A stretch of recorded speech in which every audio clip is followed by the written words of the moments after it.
அண்ணாமலை பற்றி ரொம்ப இழிவா பேசுறத பத்தி உங்களுடைய கருத்து. அண்ணாமலை வந்து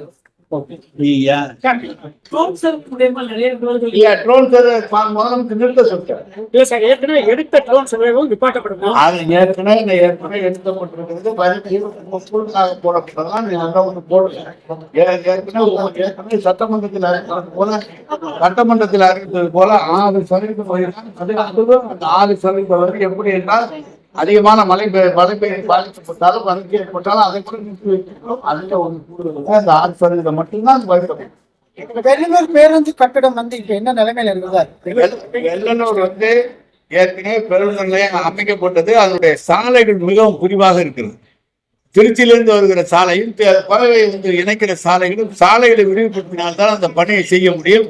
அதுக்கிடையில இவ்வளவு தூரம் பணம் செலவழிக்கப்பட்டிருக்கிறது. அதை வேற ஏதாவது மாற்று ஏற்பாடு செய்ய முடியுமா என்பதை எவ்வளவு செய்கிறோம். மாணவ பொறுப்பு அமைச்சரோடு பேசி அதை என்ன செய்யலாம் என்று கருதி உடனடியாக செய்வதற்கு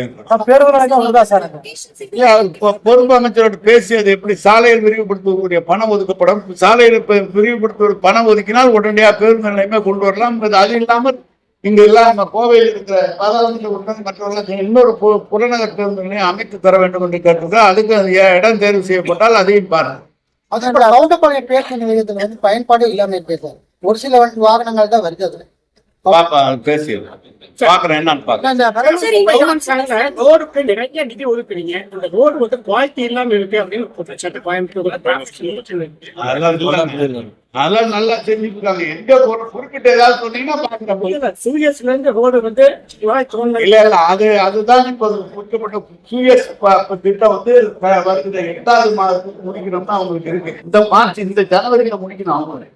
அவங்களுக்கு கான்ட்ராக்ட் கொடுக்குறாங்க. அவங்க ஆனா தாமதப்பட்டுட்டாங்க. காரணம் என்னன்னா நெடுஞ்சாலைத்துறையில அனுமதி வாங்குறது, நேஷனல் தேசிய நெடுஞ்சாலை அனுமதி வாங்குறதுல சாலை இருக்கவங்க வந்து தாமதம் ஏற்பட்டு. அதனால ஒரு 4-5 மாதம் கூட போயிட்டு ஏற்கனவே எவ்வளவு தூரம் பொறுப்பு அமைச்சர் சொன்னாரு, நீங்க ரோடு போடுறீங்க அப்படின்னாலே தோண்டிட்டு வராங்கன்னு விரைவா அவங்க முடிச்சு எல்லா சாலையையும் போட்டுவோம்.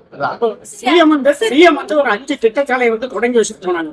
நம்ம கவர்மெண்ட் ஃபார்ம் பண்ணணும்னே அந்த 5 திட்டச்சாலை இதுவரைக்கும் தொடங்கவே இல்லை. இதையும் ஒதுக்காம நிப்பாட்டி வச்சு இல்ல அதெல்லாம் என்னன்னு பாருங்க. இல்ல திட்டச்சாலை அடுத்த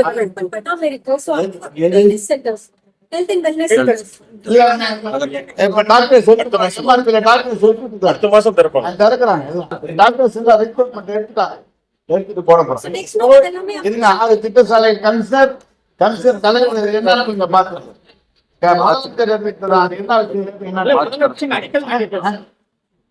ஹெல்த் அண்ட் சென்டர்ல எம்ஆர்பில எடுத்து கொடுக்குறாங்க. 4 திட்டசாலை ஐயர்கிட்ட பண்ணிட்டு அவங்க தான் தரணும். இல்ல சார் ஸ்கீம் ரோடுன்னு சொல்றது சார் நம்ம வந்து லோக்கல் பிளானிங் அத்தாரிட்டில இருந்து வாங்கி எக்ஸ்ட்ராவா போடக்கூடிய ரோட் சார். அது லேண்ட் அக்விசிஷன்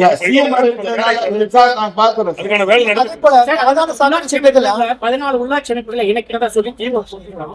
அந்த உள்ளாட்சி அமைப்புகள் கடுமையான எதிர்ப்பு வச்சு கிராம சபை கூட்டங்கள் ஒவ்வொரு இடத்துலயும் நீங்க தான் ஒரு இடத்துல இந்த திட்டம் நிறைவேற்றல குப்பை போட்டு இடம் போது மேல வந்து விவசாயிகளுமே அற்ற பணிகள் மொத்தமும் கட்டடமான பகுதிகளை தான் மொத்தம் 791 ஊராட்சிகள் கேட்டோம். அந்த 490 ஊராட்சியில அதிகாரிகள் இருந்த ஊராட்சிகளே நினைச்சிருப்பாங்க. அது கூட 110 நாள் டைம் கொடுத்துருக்காங்க.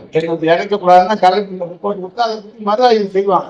அது அவங்க ஏரியா மக்கள் வந்து சொத்து வரி அதெல்லாம் ஒண்ணு மாநகராட்சி நீங்க பக்கத்துல எல்லா வசதியும் உள்ள மக்கள் இருக்கிறாங்க. அந்த இடத்துல எந்த வசதியும் இல்லாம இருக்கக்கூடாது. எல்லாருக்கும் எல்லா வசதியும் அறிவிப்பு கிடைக்க வேணும்னுக்காக செஞ்சா அச்சரி கொடுத்தா அதை பற்றி முதலமைச்சர் முடிவெடுக்க போறாங்க. அதுல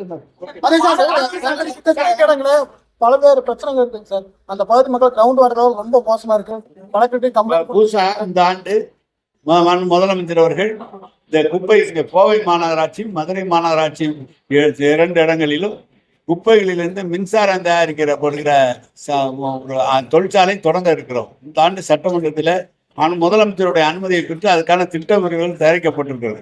கோவையில மட்டும் இல்ல, அருகில் இருக்கிற குப்பை எல்லாம் கொண்டு வந்து கொட்டுகிற பணி என்று. எனவே இந்த பிரச்சனை விரைவில் முடிக்கப்படும். அண்ணாமலை ரொம்ப இழிவா பேசுறத பத்தி உங்களுடைய கருத்து. அண்ணாமலை வந்து பாதகம் செய்பவரை கண்டால் நாம் பயம் கொள்ளலாகாது பாப்பா.